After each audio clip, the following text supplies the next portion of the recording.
Good evening, everybody. Welcome to the channel, as always. Not going to be streaming any games tonight, but I wanted to come on and make sure that we kind of understood where we're at in preparation of Corepunk Public Alpha 2, which we should be getting access to sometime Monday.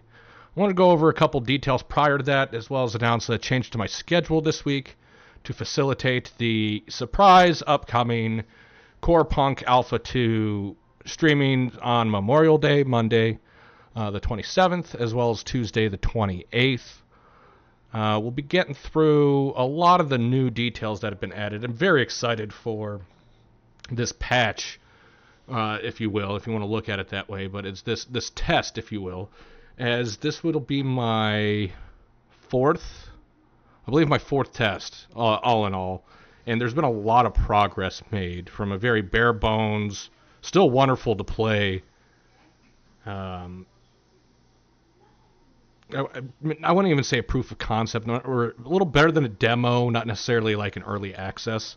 It was kind of in this weird place, and it still performed really well for the things that really, I would say it's like kind of the bones of the game. And I think this is the first big update we're going to see that actually adds a little bit of flesh to those bones. So very excited to get into it. I will not be streaming, obviously, later this evening of any gameplay, but Friday I will be, not as well, in preparation of the Monday stream. So, without further delay, let's go over a little change to Corepunk, as well as let some folks know that maybe be tuning in that know nothing about the game.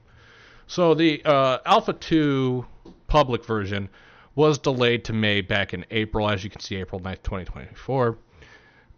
This made a lot of people angry, but I'm actually happy they did it because there was still some fine-tuning and polishing that Artificial Core wanted to get through. So, we could have a potential of getting to early access early, which I know a lot of people are stoked about.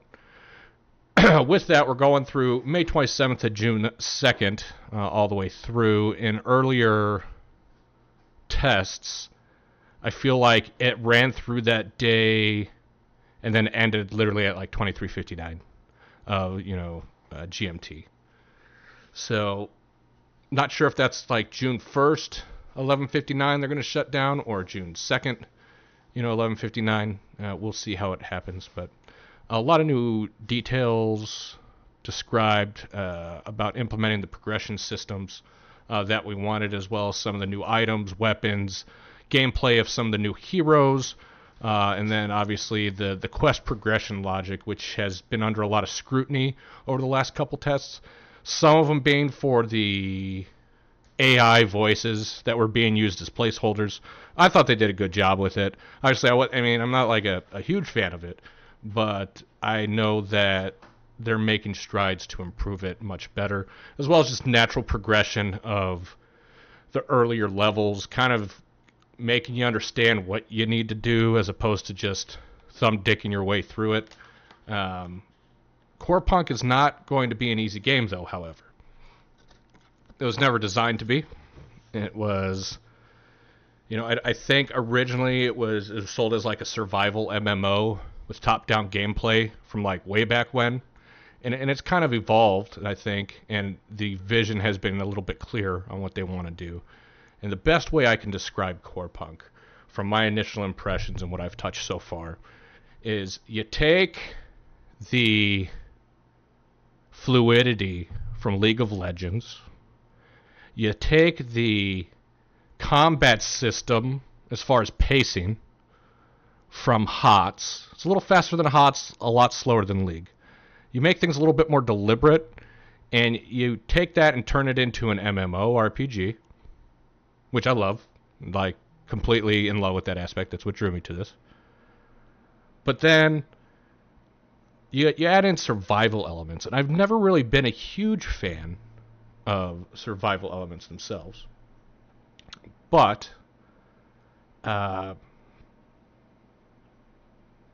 in recent months, I have been playing some new survival games. Enshrouded's one of them.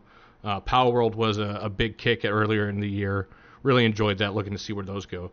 And I found a new kind of interest in understanding of how they can take that genre and blend it with several other genres as kind of the future of gaming. Because I think right now, in gaming as a whole, we're stuck on everything trying to replicate a proven formula without really any innovation.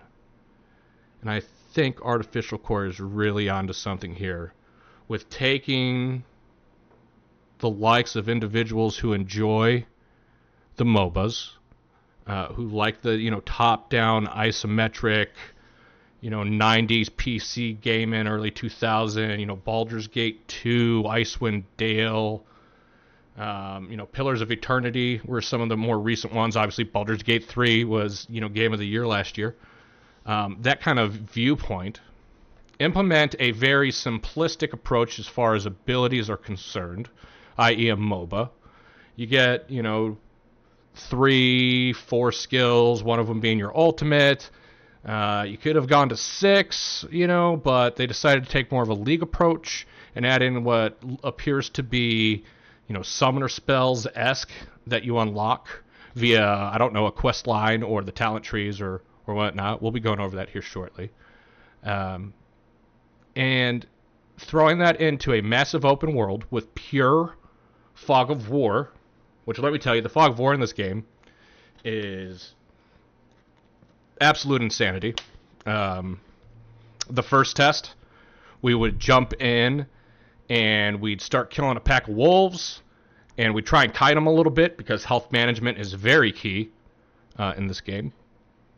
And we'd try and kite them into like what appeared to be a safe area with us doing nothing but pulling, 3 level 11 imps when we were, level 7, as we were pushing a little too far west early on. And just getting raffle stopped. I mean, that's the best way to put it.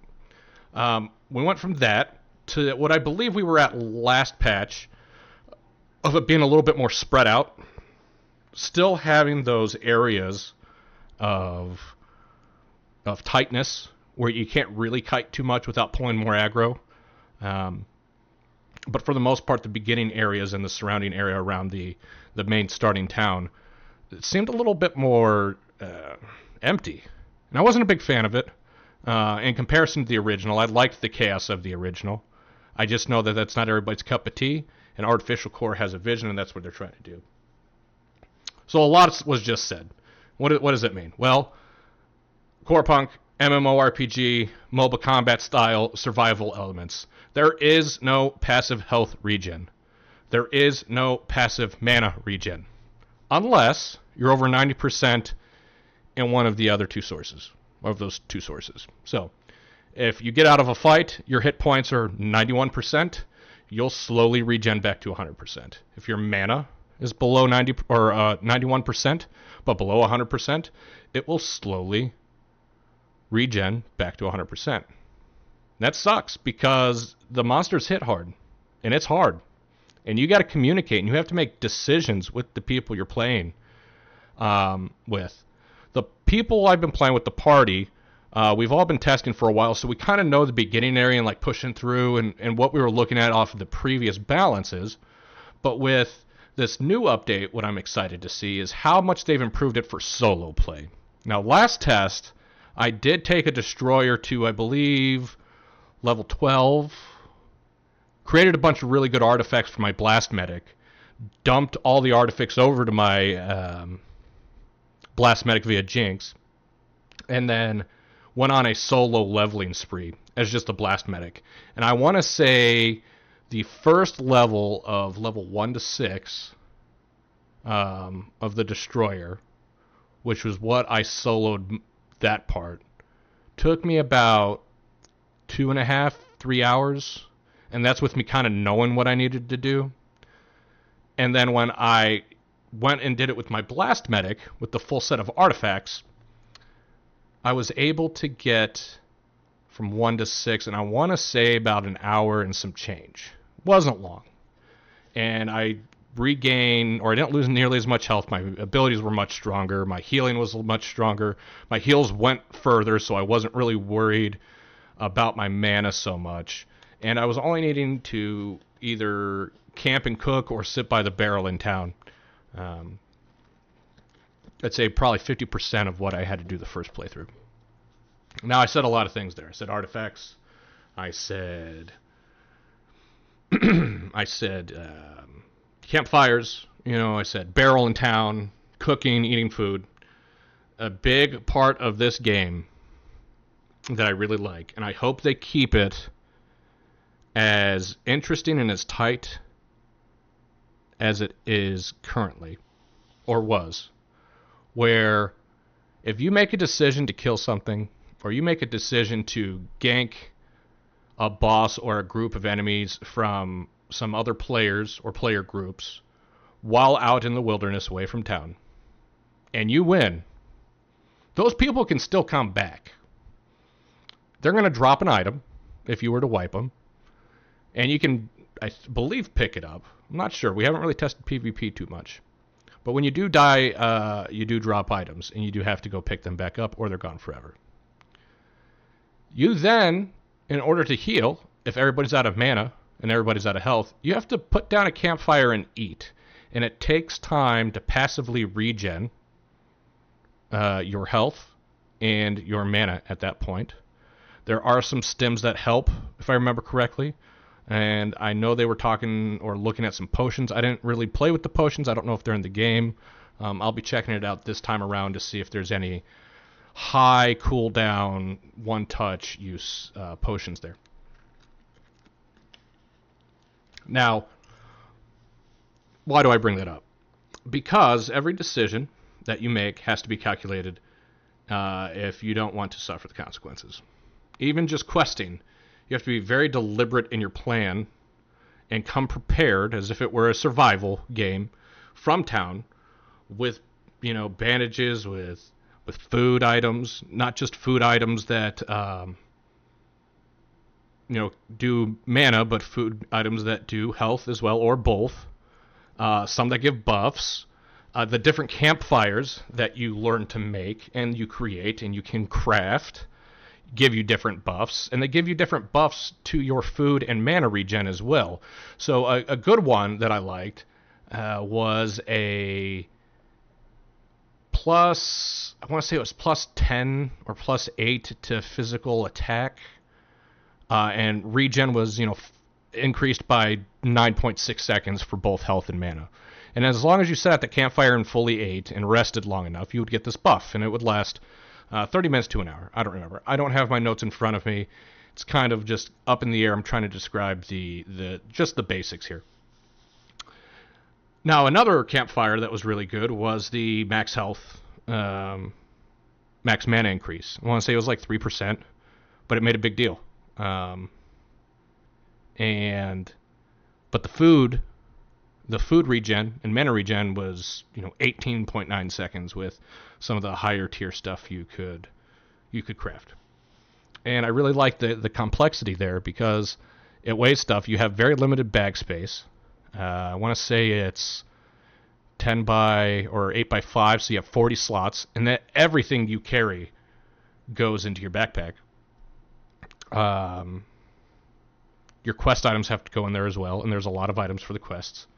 And then you actually have to communicate and be like, hey, are we going to engage, this mob set that is 2 levels higher than us right now? Is it worth it? I know we have to go that way, but can we risk going around? I know we're all crafting right now, but is that something that we want to do? And making that decision is important because of the resources you have. You start running out of resources, you start not being able to regen, or you start dying a lot, you got to go back to town. And sometimes it's we definitely ran into a situation where we died really far west of the town, and we just respawned and ran back to town just to get out of there, and just said, fuck that, fuck that 30 minutes of gathering we just did. I'm not going to lose more stuff. So it's very brutal, and but it's subtle. It's subtle brutality. Subtle brutality. That's what we're going to go with. And I really like it. I think it's going to be a very big hit for folks that like MOBAs. I don't think it's going to be a big hit for those that are strictly into MOBAs, i.e. that's the only thing they like. But I think your more eclectic gamers, the ones that enjoy survival games, that play some of those Diablos, play some of those Minecrafts, play some of those, Fortnites, Call of Duty, MOBA, you name it. I think the people that just kind of look at stuff and love gaming as a whole, I think it's a very good hidden gem that I really hope is successful, very much so. With that, I'm going to take a break to take a drink of water. I will be back in about 30 seconds because I need to go grab it.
And we're back. That was good. A lot of talking. I digressed a lot there. Man, just talking nonstop is something I definitely need to practice at a little bit more, especially if we're going to be starting to try and make these nice YouTube videos and get these streams a little bit more reoccurring. So a big addition to this test and previous tests are the new weapon specialization and specialization talents. This is huge. Before, what we've had access to in the different alphas are Legionary and the first 3 skills, and then the ultimate, Iron Skin. Really good. We'll go over those here shortly. Shaman is getting introduced for this patch. I will be playing this Monday. I'm very excited for this. I'm really looking forward to Lightning Strike, as well as some of the Summon Dire Wolf. It's a wolf, but it's dire. Destroyer was in the game before. We had these first 4 skills, nothing else. Ranger is also getting added. This was originally slated to get added originally during the first tests we were doing, but there was some issues with, I believe, balancing and getting this to actually work how it was envisioned and intended to be. So I expect most people are excited to try this out for this alpha test. And I'm not going to lie, after I get my shaman to probably, 15 or so, and I get all the content through for the quest line and just kind of explore and get what I want done, I'll probably go and make a ranger and test that out. I'm very excited for that.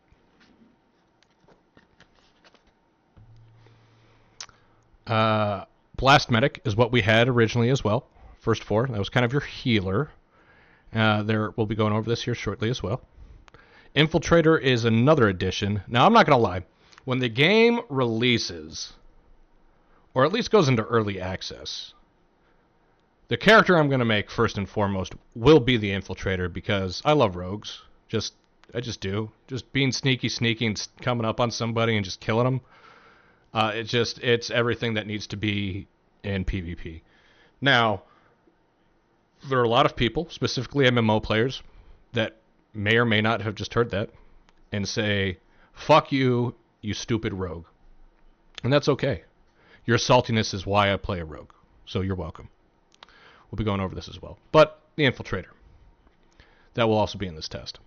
Now, as you see, going through all of this scrolling, I mentioned the first 4 abilities, but there was nothing to modify those outside of the artifacts, which is essentially just your extra gear that you're able to craft. outside of your cosmetics to make your character stronger. Give you different buffs, give you different things. We'll definitely be going over it more on Monday as I start looking into getting some artifacts crafted or some of the new systems they have for obtaining artifacts. But today we're going to be focusing on the skills. So as you see, the skill tree is much larger than what we've had in any of the previous alphas whatsoever. And, you know, some nice things here are that the Legionary definitely had a tanky feel to it, but was still able to do a lot of damage.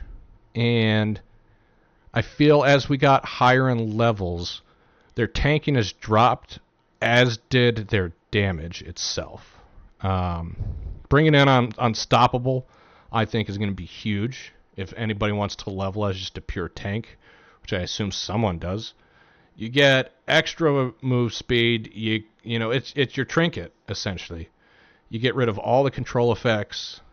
You get a 10-second buff of that, as well as reduce all damage by 50%. And each target that's killed gets 10% of their health restored. That's huge. Like, that's going to be absolutely huge in PvP as far as self-sustain. I really like that. I can't wait to test this out as well. Going through, we have more regular skills and ways to customize it to kind of your play style. The combat renewal, you know, if your ability charges expire, Legionary restores 0.5% of maximum health per charge. That's pretty nice, considering, like I said, there is no there's no health regen outside of a campfire and eating below 90%. So a little bit more self-sustain is good. See some momentum transfer to give folks increased movement speed, taunting more folks, always good. Slows all your abilities, slow enemies by 20%. That's going to be huge. You know, if anybody that's played a MOBA, crowd control is the name of the game. You know, you could sacrifice a little bit of damage outside of, you know, an ADC or a hard carry, but and you can get more of that CC needed, and your team fights will be a lot better majority of the time. Resilient Vigor, really exciting about that too. Looks like that's kind of the upgrade to Unstoppable or in Sacrifice Protection. Looks like this is supposed to be going left to right, so that's good to know. We got the ones. Looks like the level 1 skill trees will be these first 4. And then maybe they open up into these, which open up to these. Got to meet these two, I'm guessing, to be able to unlock Initial Impact, perhaps. And then Smell of Blood. Break those into the 2s, and then obviously unlock the 3s. Interrupting, you know, interrupts for a tank, good. Interrupts are always good for just any melee. If you can get some spell interrupt, that would be cool too from far range, but I don't see that being the Legionary's play style.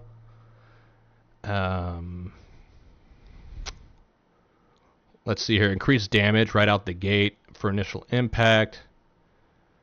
Smell Blood, you get 2 charges for a kill and 1 for assisting in a kill. Precision Slam, I mean, there's so much. And I'll probably go over more of this Monday just to get through it, but I did want to highlight some of the cool skills and how they play. So moving down to Shaman, Rip Apart. I really like this. It's kind of like a Rhaegar pit fighter, you know, style. Really excites me here. Except they also add in your next 4 auto attacks reduce the target's armor and magical resistance by 5 units per auto attack for 6 seconds. Debuffs are wonderful. With 5 charges of the elemental power, the target is mobilized for 2 seconds, consumes all charges of the special ability. Ooh. That's huge. That's huge. Let's look at Totemic Fury. It's passive. Increases the attack speed and movement speed of the companion and the shaman. With 5 charges of elemental power, elemental mastery, the shaman can activate the skill and summon a totem within a 6-meter radius for 8 seconds. The type of totem depends on the chosen element and a special skill. Interesting. Fire element. It's the fire totem. Deal fire damage. Okay, every 0.75 seconds. Makes sense. Water element healing totem. Restores health. Another healer or healing ability outside of the blast medic. I think that's also very good. Earth element. Enhance the attack power in an 8-meter radius for all allies and yourself. You get 100%. They get 50%. And that will also consume all charges of the special ability. I want to see how that toggles. I wonder if it's a toggle where you can toggle between the element. Maybe gather it, or just choose your element when you cast it. I don't know. I want to see how this goes.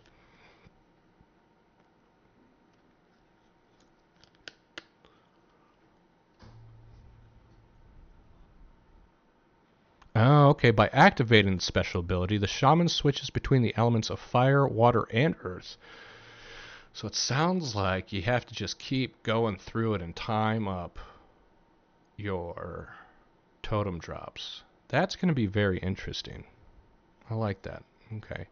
Here's the cool part. Summoning a direwolf. I love having a companion in battle, having it in a MOBA, acting a little bit better than Misha, hopefully, I think is going to be awesome. I'm looking forward to seeing what kind of pet build we're able to do and how much a pet's actually going to be beneficial to the play style of not just a party, but solo play. I'm curious if this helps solo play really well.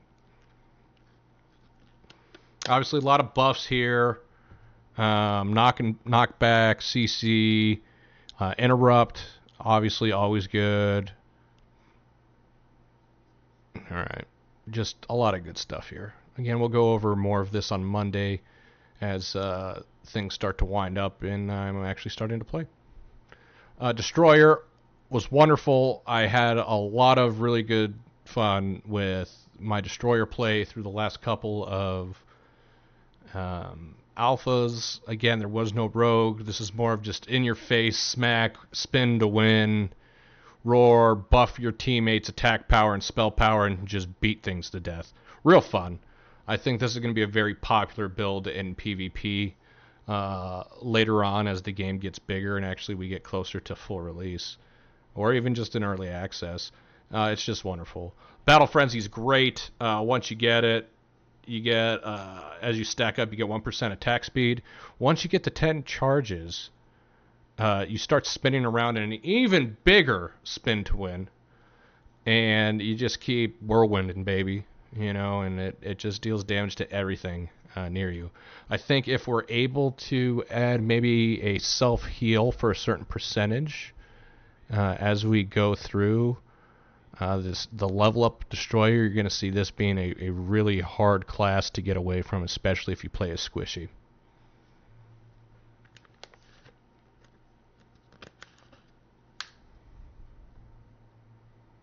Here we go. Cure Edge. Destroyer restores health equal to 10% of the damage dealt when hitting opponents on the edge of the area of effect. It's going to be huge. Ranger. All right, let's see what we have here. The Ranger fires an arrow with a net in a target direction, which deals physical damage to the first enemy it hits in its path. Rooting them. I like roots. Roots are good too. Volley shot. You know, that's good. Barrage stance switches between the two stances. The switch time is 1 second. Standard stance shoots regular auto attacks. Barrage stance, auto attack also hits the nearest 2 targets. Okay, so that's kind of like Jinx from League. You know, she's got the machine gun, if you will, and then once you toggle, she's got the rocket, I believe. All additional targets take 50% damage from the regular attack. Arrows remain in the affected targets. That's cool. Attack speed applies only to the primary target. Each shot consumes mana. Ooh. Okay, so going full ham's going to drain you of your mana then. Interesting. Okay. Let's look at harpoon arrows. The ranger's auto attacks leave arrows in enemies. For each arrow, the ranger gains 2% increase in attack speed. Coefficient. Stacking up to 6 times. The effect accumulates up to 6 times. The special ability can be activated detonating all arrows in enemies and dealing magical damage to them. So that's kind of nice. Ranger gets a little bit more, you know, there's some magic damage and attack power. I thought it was going to be an attack only, but giving them a way to get through physical resistance and giving them an option to be able to deal damage to those tanky boys, I think this is going to be huge here. Harpoon arrows, really good. And then not last but not least, Blast Medic, here we go. You cycled through for healing, you cycled through for attack speed, and you cycled through for just raw damage ability boost. And that was real fun. The hollow decoy projector was pretty cool. You got to kind of send out your shadow or a clone of yourself, not only into enemies but into your team, healing them. It was real nice. Skills with your spell power. I do like that a lot. Your flashbang shield generator was really cool. I liked the blinding of it. It really helped with solo play, specifically on the wolves and the boars early on. Dual purpose bouncing bomb. This is the cool one. It just kind of bounces back and forth between enemies if you shoot them, or you target an ally and it gives them some healing and shield. It functions a little bit like a Chain Heal and Chain Lightning had a baby, but I really like the animation they threw into it. So Blast Medic's going to be fun. Infiltrator, last but certainly not least. Like I said, this is the one that I really want to get through. And I really want to play. Camouflage, right? You go invisible, movement speeds, debuffed. Any action breaks the effect. But this is real nice. The first damage from camouflage catches enemies off guard, preventing them from using abilities for 2 seconds. So you get a built-in kidney shot to your camouflage. You get to hard CC anything you attack for 2 seconds coming out of stealth. That's huge. Being able to combine 2 or 3 other skills from what's traditionally in another game into one just basic skill, I think this is gonna be broken. You're gonna see a lot of trolling with infiltrators, and that's my plan. I want to do that. Mines, the mine burrows into the ground, very Sergeant Hammer-esque from HOTS. If they hit it, they get magical damage in a 2-meter radius and slowing. Again, very much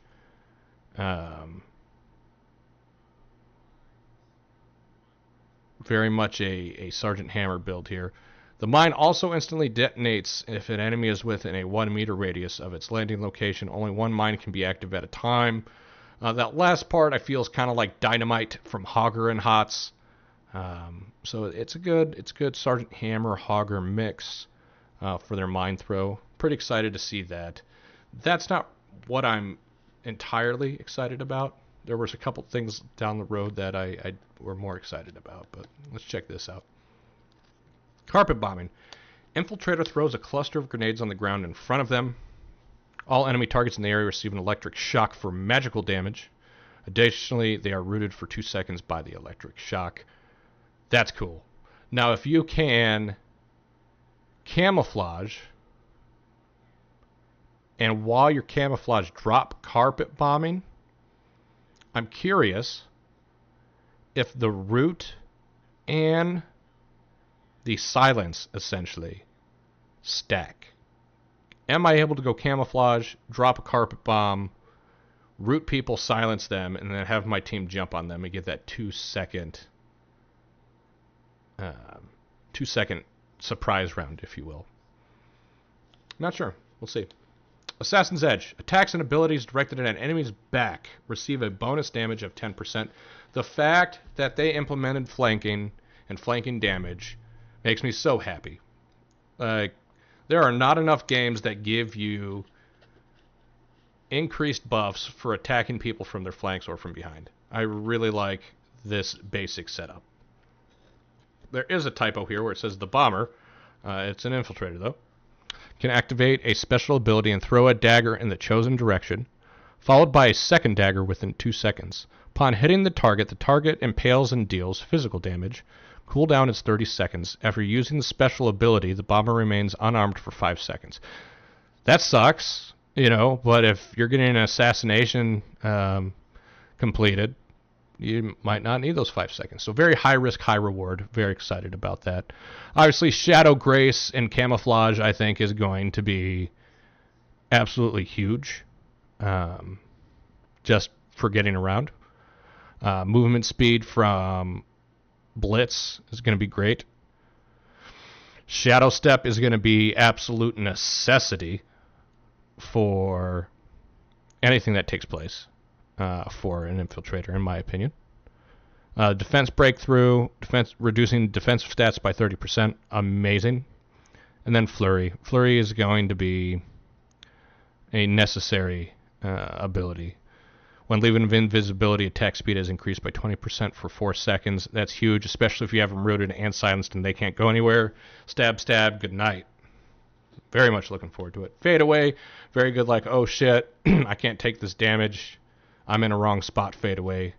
Looks like you can just move into stealth away from fade away. That's nice. Removes all aggro. That's real good.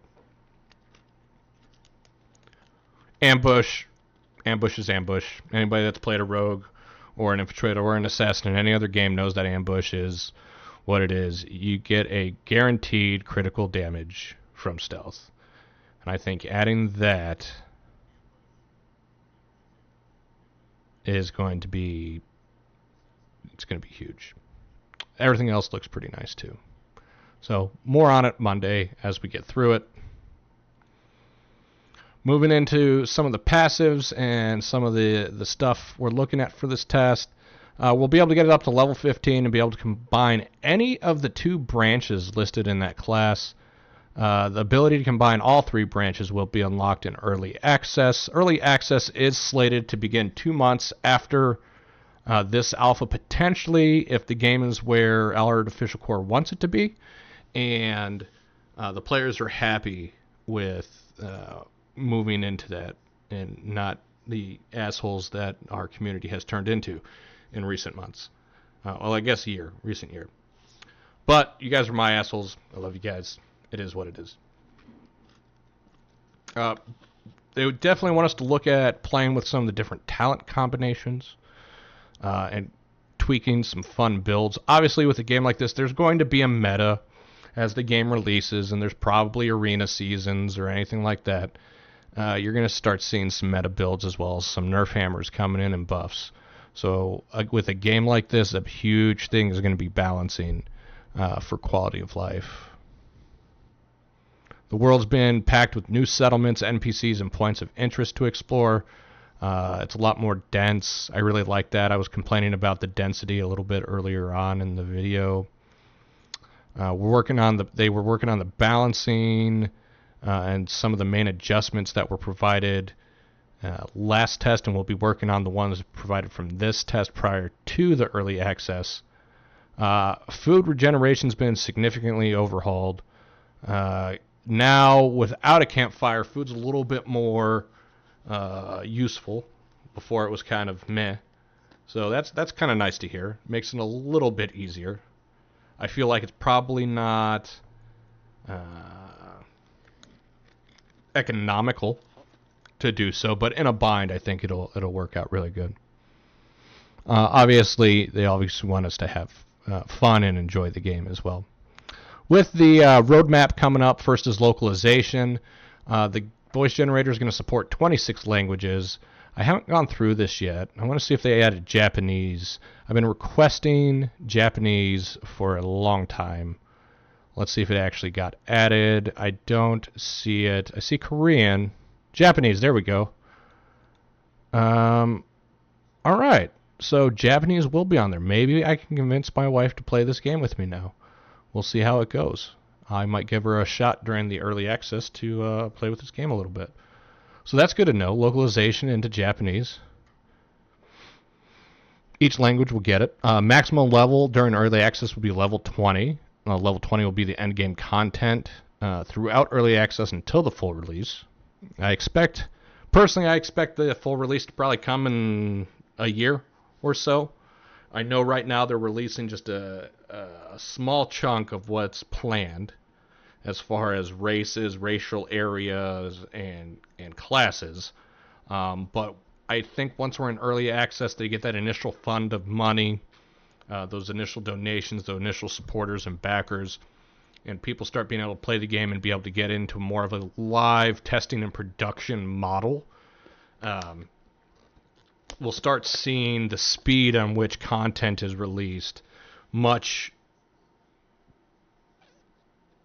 improved. Had to choose my word carefully there. Much improved from what we've seen over the last couple of years. Now, the delays, I understand the delays. First, we had COVID. The initial development team, was stationed out of Ukraine. We know what happened with the whole Russia-Ukraine thing. They got reestablished over in Amsterdam and throughout the rest of Europe. They had to move their offices. There's just so much logistics that had to take place just to be able to get them safe and comfortable to work on the game, that I understand the delays. Is it still kind of, as a gamer, a little unnerving? Yeah, I kind of wanted to play the game, as it comes through. But as obviously a person, as a business guy, I understand everything they went through, and I support them in the decisions they made and not wanting to put out a shitty product. So, good on them.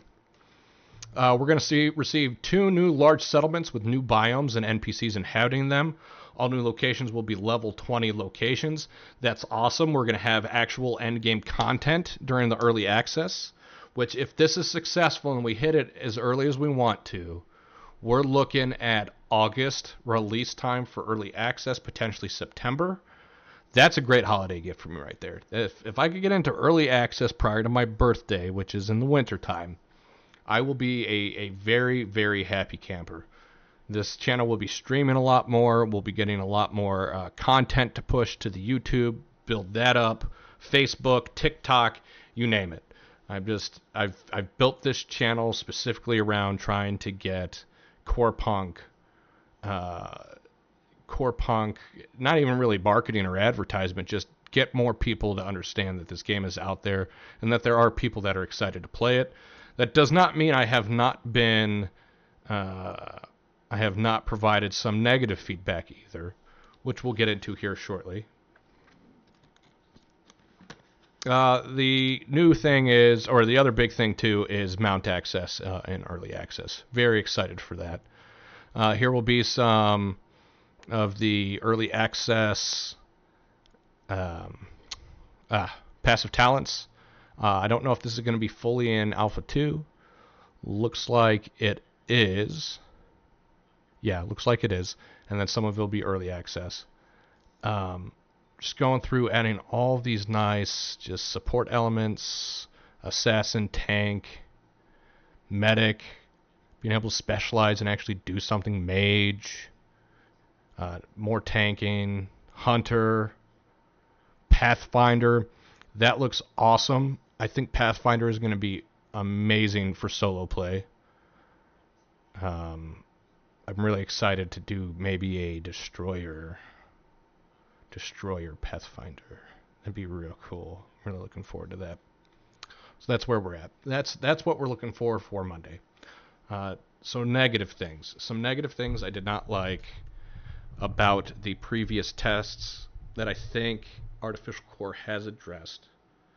One, the population density through the servers.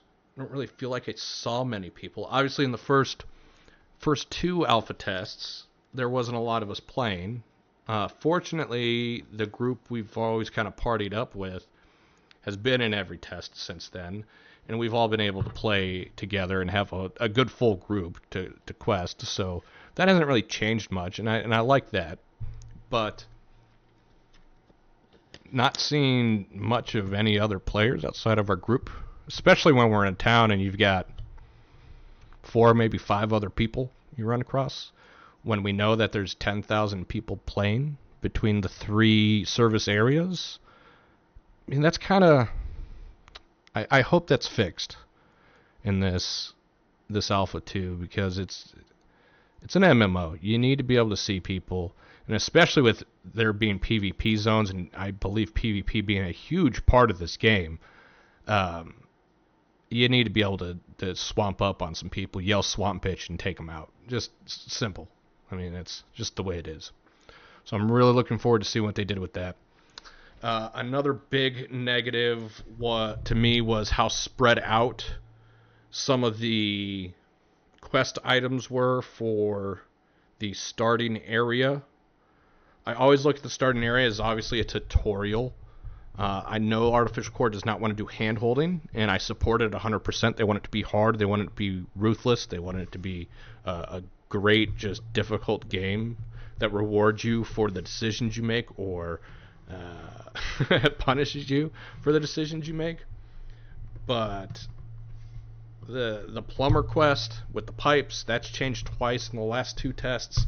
I'd really like to see it stay as either a drop or a purchasable item and have Artificial Core actually make a decision on where that's going to be and how that stays. So that took a while. Quests as a whole, they don't really give you too much information on what you need to do or where you need to go. I think it's a little too much. I'm not asking for an arrow. I'm not asking for it to be wowified. I don't even want to make it easier, but provide a little bit more context for some of the quests. I feel like there wasn't really context for some of them. You just kind of had to go and look and hope you stumbled on something with no clue as to really where to go. I think having some quests that are like really vague like that, just that you happen upon, I think is a really cool thing, kind of as a very challenging quest line, something that promotes exploration. You know, there's going to be caves and whatnot eventually and all that kind of jazz. You know, maybe just kind of promote that type of play as opposed to just like PvE content, dungeons, you know, potential raids later on, PvP content. You know, really just keep it there as more of a specialized quest line. I think the majority of quests should give you kind of a description of not just the item you're looking for, but maybe who was last seen with it, or a biome, you know, a description of the biome of where you could expect to get it from, or even something like, hey, I need a screw. You can get them from like robots and shit. That's cool. You know, maybe there's robots that I run across. And I'm like, oh, maybe I can get my screws from these guys. And then I farm them and I get some screws, or I don't. Maybe there's something else to it. Maybe I got to go into a factory, you know, a little factory cave or something. I don't know. Like, just something. I don't have a good answer for my suggestions on what they do there, but I hope they do find a good balance between keeping it too hard as well as just keeping it not even being able to be understood. Last big gripe I had was the the falling through the world glitch. I had 2 times over 3 tests where my character just randomly fell through the map and died. Could not respawn. Couldn't do anything. And even when I logged out and logged back in later, I was still stuck there. So there was no way for me to really recover my character after spending 12 hours building him up. So that's going to be a very big thing I'm keeping my eye out on, because that will make the game unplayable in my eyes if we have people just not able to recover their characters, especially if we wanting to move into early access. That's the kind of bug / glitch that can't be happening if we want to move into early access and start asking people for cash. So that's really it. I do appreciate everyone that did tune in to watch. I will be posting a video to YouTube covering this, a little bit more broken down, a little bit less of me rambling, less podcasty. That'll be the first official video uploaded to YouTube. When that does happen, I will let you guys know on stream where it's at, as well as the different social medias. We'll be publishing to TikTok some of the highlights. Shout out to sponsors, Cut Labs, AI. You guys are great. I really appreciate all the work you guys are doing with the artificial intelligence and clipping and trying to make things a lot easier for us people that are streaming, that don't necessarily have 40 hours a week to dedicate to the hobby / profession, as you will, since it's 2024. And, you know, thank you guys for the support, and I really do look forward to more working further with you guys in the future. And then, yeah, that's great. Thank you guys again, Cut Labs. With that, I will not be streaming Friday night as a last reminder. I will be streaming on Memorial Day, Monday, first thing of having access. If I wake up, get through some stuff, and hang out with the family a bit and still don't have my email access and get a nice lull in the day, I will be jumping on more than likely and probably going over this stuff a little bit more in depth, starting a conversation with some folk, and then once I get access, obviously going from there until I pass out, and then planning on doing similarly the same thing Tuesday. I'll probably start around the same time Tuesday night, though, that my normal schedule is. So have a great week, everybody. I look forward to seeing you in Corepunk. I look forward to having the conversations and the questions and being able to answer any questions that pop up during the alpha. For anybody that has questions regarding what the changes have been, what we saw before, how some things work, I will be here to help out. Anybody that gets in is confused, just drop by, say hi. We've got our Discord up. I'll be in Discord the entire time streaming as well. Feel free to pop in, ask questions. That will also be broadcast to the world as usual. So have a great night, everyone, and I will see you Monday. Peace.